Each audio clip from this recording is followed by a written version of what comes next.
A typical morning, let's say an ideal morning for me, is actually start around like 5:30. That's when I wake up. I'll go to my gym class, and it's important for me to actually start a day with exercise because it kind of get the body going. It get me mentally ready for the day. Then, come home, wake up the kids, get them ready for school, and my husband drop them off and I head out to the office. So once I get to the office, that's when, I will start looking at stats, right?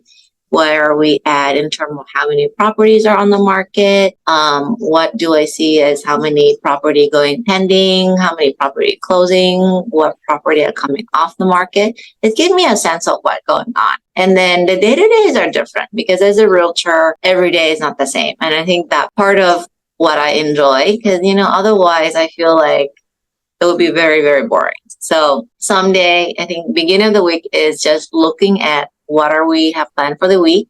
What are we planning for next week? And then also what kind of appointment do I have coming up, whether it's a buyer or, a listing appointment with seller. Any appointment I have with current client or following up with current clients. I think it depends. If I have a buyer looking for home, that's when I also will be looking at what's coming in the market. Sometimes I will also go look at new property that just hit the market, kind of just do some previewing. If we're doing a house tour on the weekend, that's when I also will be checking to see what house would fit my client, which house we should be going to look at. So that's kind of like the morning. And I like to try to get everything done by around 1:30 because that's when really my kids' schools are done. So I gotta go pick them up, doing homework. Depends. Sometimes we do showing during the afternoon. Sometimes then, my husband gonna have to help me out and do homework with them. And sometimes we'll have like listing appointment later in the day as well. That's when homeowner come home after work, and that's when I'm with them.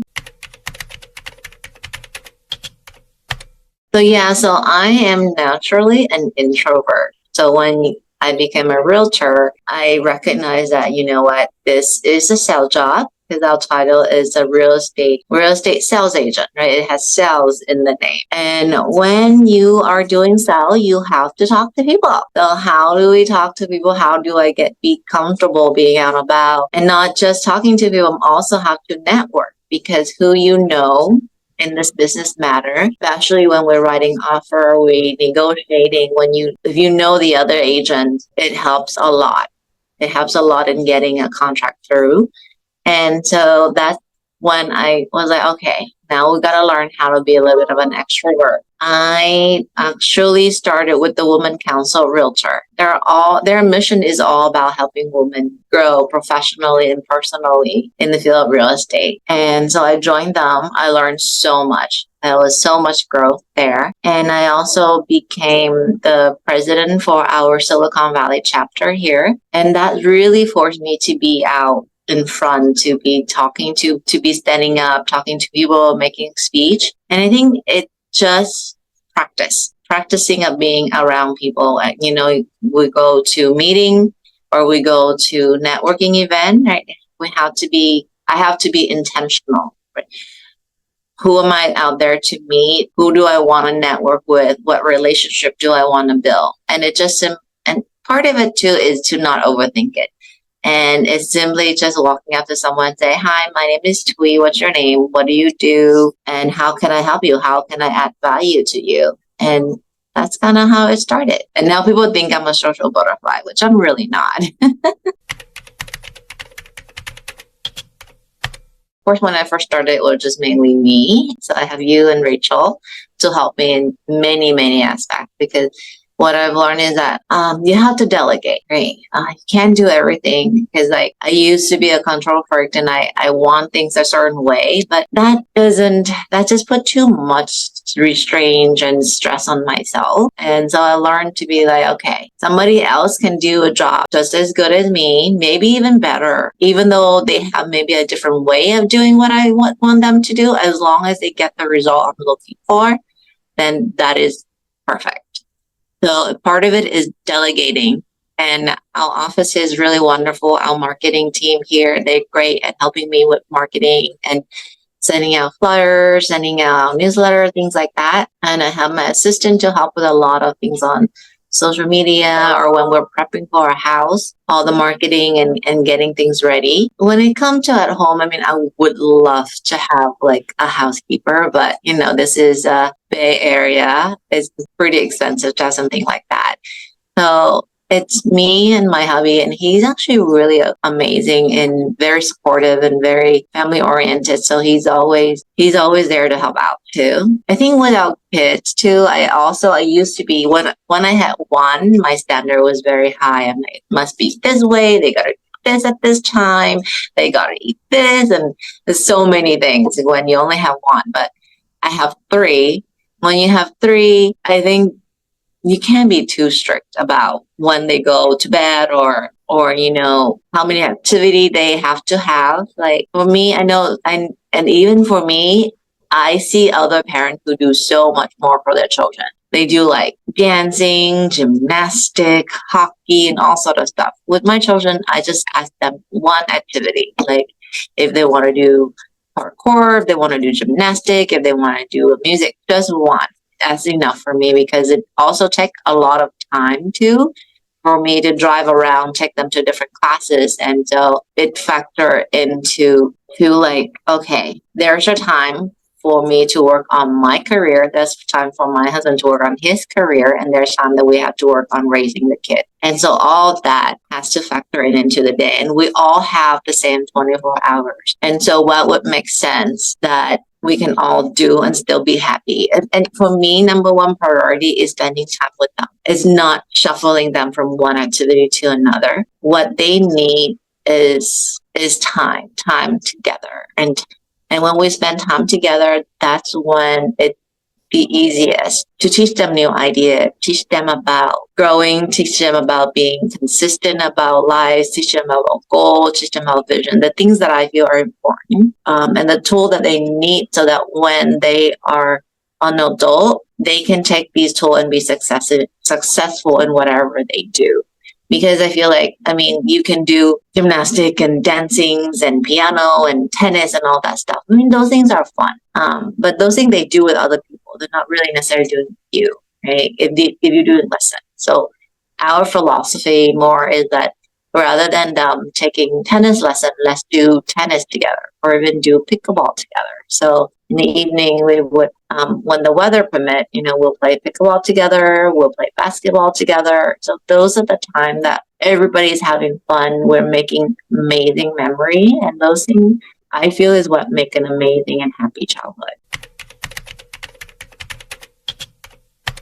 So I think when it comes to kids, it's important. Well, I have business coach and life coach, and I have different coach and mentor. What they tell me and what I think is the really most important when it comes to children is that to make sure that they feel loved. They feel loved, they feel heard, and that you are their safe. When they understand that you are their safe place, that's when they will come to you when they're in trouble. Because if they think you're going to get angry and you're going to punish them, they're not going to come to you. And the time that you want them to come to you is when they are in trouble. So I want to make sure always that, that they know that they are loved and that it's okay. Even when I'm upset, I will help them regardless. So that's, to me, is important that I try to instill that in them. And I think, we're all human. We're all going to get upset and we're all going to get stressed out. Yesterday when I was doing homework with my daughter, I got super stressed out. I got super upset because I was trying to teach her a new concept and she was just not getting it. And then to a certain point, I got really frustrated and I'm like, okay, I'm done. And I basically had to call my hubby and be like, your turn. You're the patient one. People think Well, I do appear pretty calm in general. I am. But we all have our moment, and I think our patience and things like that has limit. And when you hit that limit, you gotta know, all right, now I need help. When it comes to work, it can be tough. It can be really tough when you have like demanding clients. And I think that's part of the challenge is that every project here, whenever we're selling a home or when we're having client buy a home, it's a big project because an average home here is roughly anywhere between 1.5 to $2 million for a home, depending on the location. It's a lot of money. And even for a down payment, you are looking at hundreds of thousands of dollars. And so a lot is at stake. I always make sure to take care of my client that they understand that what they're getting themselves into. And I think at the time when they feel the most uncertain, when they worry the most, and when they have doubt, that's when I want to make sure that they understand whatever they're doing, I'm here for them and everything's going to be okay. And the most important is to look at the big picture. When we're in a big transactions or like things are happening, so many moving parts, and sometimes things can go wrong. And it's my job to make sure I have options for my client. Sometimes they kind of look at the detail too much and we'll look at like what is going wrong too much. We got to look at the big picture. Where are we going? What are we heading toward?